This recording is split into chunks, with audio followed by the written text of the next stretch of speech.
let's talk Zelensky and the nukes.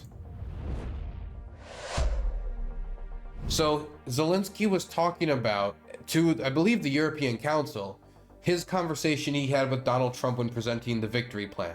So Zelensky was doing a tour recently. He announced his victory plan to the public, to the Ukrainian Rada, his 5-point victory plan, which included like increased aid to Ukraine, allowing Ukraine to do long-range strikes, and a bunch of other stuff that you guys can go check out on your own. But he presented these plans not only to the Ukrainian Rada, but to different Western leaders in private before presenting it to the public. Now, there's parts of that plan that were not disclosed to the public when he spoke to the Rada within the last 48 hours. And he said that even during the speech, that there's like 3 separate points or other stuff that's part of the plan that has to be kept private for military, for military benefit. But the leaders that he did talk to was Biden, Harris, Trump, and a few European leaders.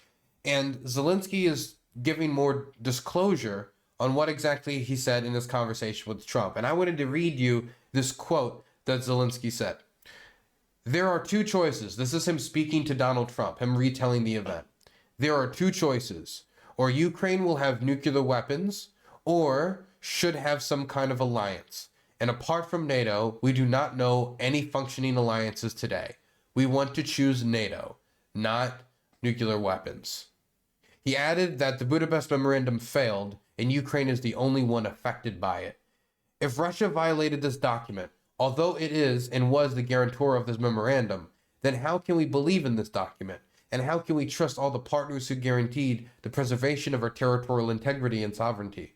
These were not the only agreements between Ukraine and Russia, but between Ukraine and all partners. Which of these countries, of all the nuclear powers, are affected? All? No, just one, Ukraine, who gave away their weapons. All? No, just one, Ukraine. And who is fighting right now? All? No, just one, Ukraine.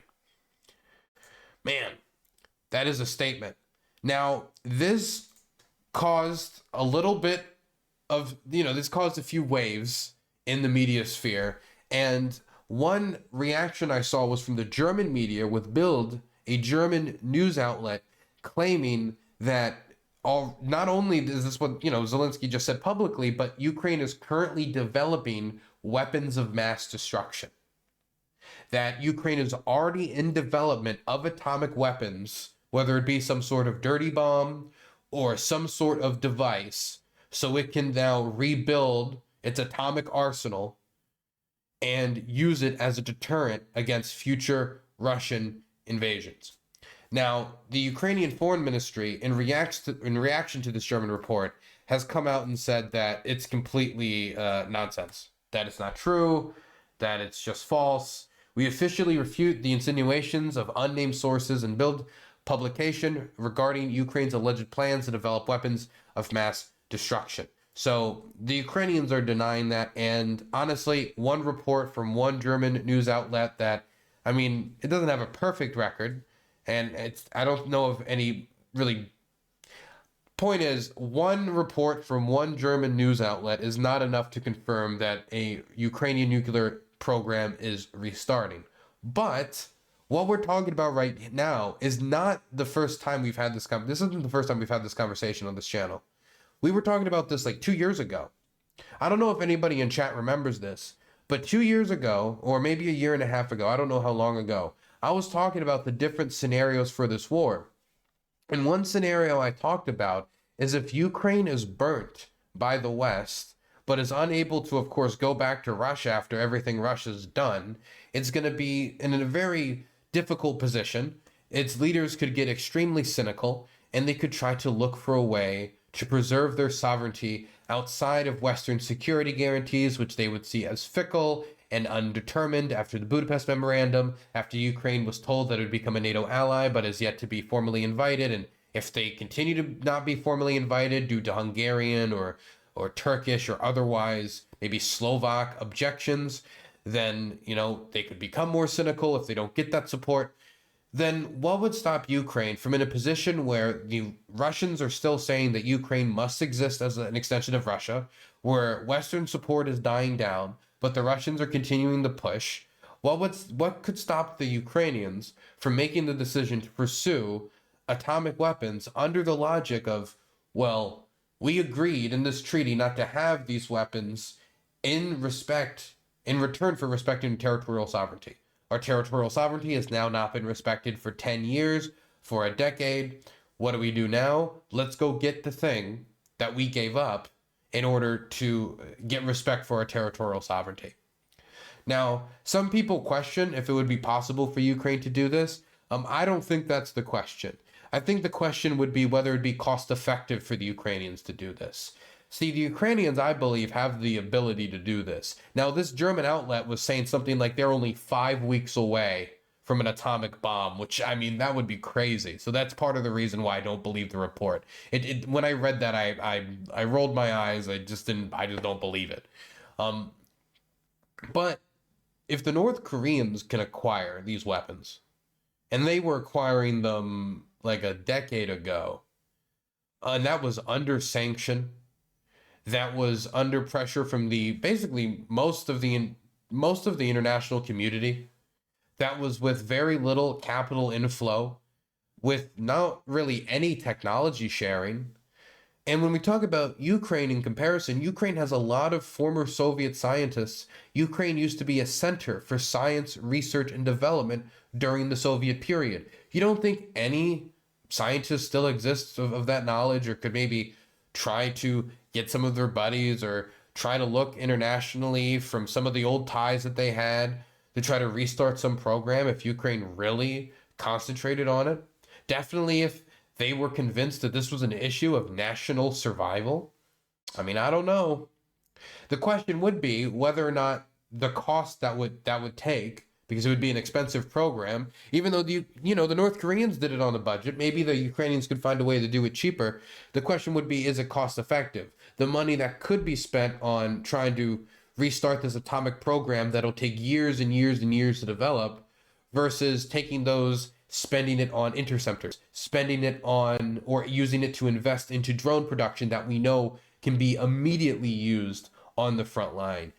Taking that to go buy artillery shells that are desperately needed all along the front, get armored vehicles that are needed for the new recruits that Ukraine is drafting into the armed forces if they want to make these mechanized brigades and not just territorial defense battalions.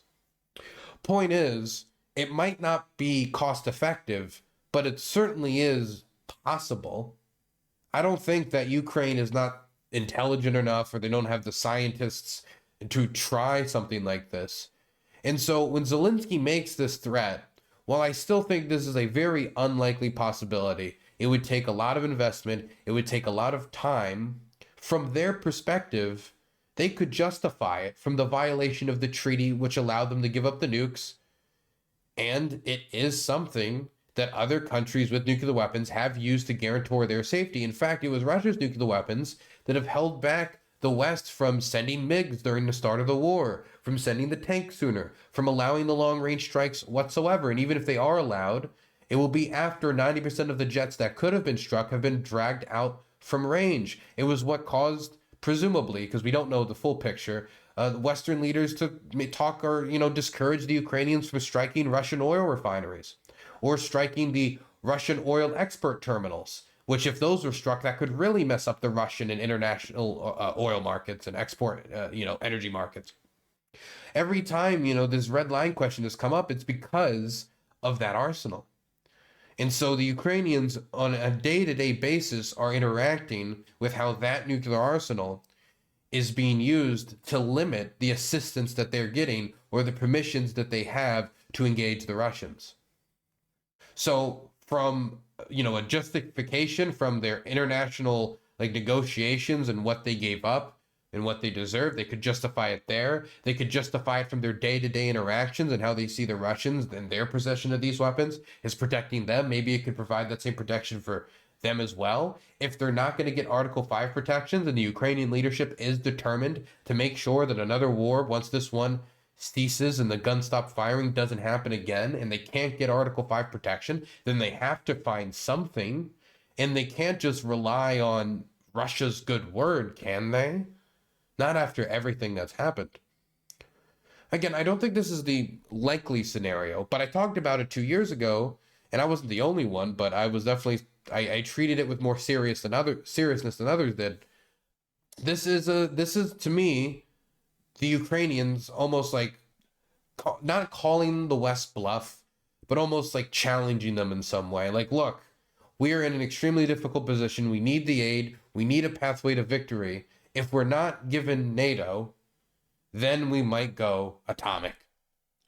And I don't know how effective that's going to be in convincing foreign capitals, but from a Ukrainian perspective, from a local perspective, when you talk to people here, many here think that giving up those weapons was a mistake. Now, there's a lot of history that might not be included in some perception of this. Those could not be launched from Kiev immediately. It wasn't connected to like a launch system in the Ukrainian capital. If they were to use those weapons, they'd have to do a bunch of work to make it so it's wired to the Ukrainian capital. It would cost money to maintain these systems. And not only would it cost money to maintain these systems, they would be maintaining these systems and doing these renovations at a time in Ukrainian history where there was an epidemic of street children. There was a problem with unemployment, very low wages, extremely high inflation. In fact, world records for inflation were being broken in Ukraine. And it's going to be at that moment that they're doing this. So, of course, there's more complications around it. But from the local perspective, most people that I talk to wish that they kept the nukes. That if they knew this in advance, they would have kept them. And so if they have that kind of longing for that security that could provide them, it is something that's going to rest in the back of people's heads about what could they do instead if their Western allies don't deliver. And while I still think it's not a likely scenario, and it's 95% not the pathway that's going to be chosen, we also didn't think that Ukraine was going to invade Russia.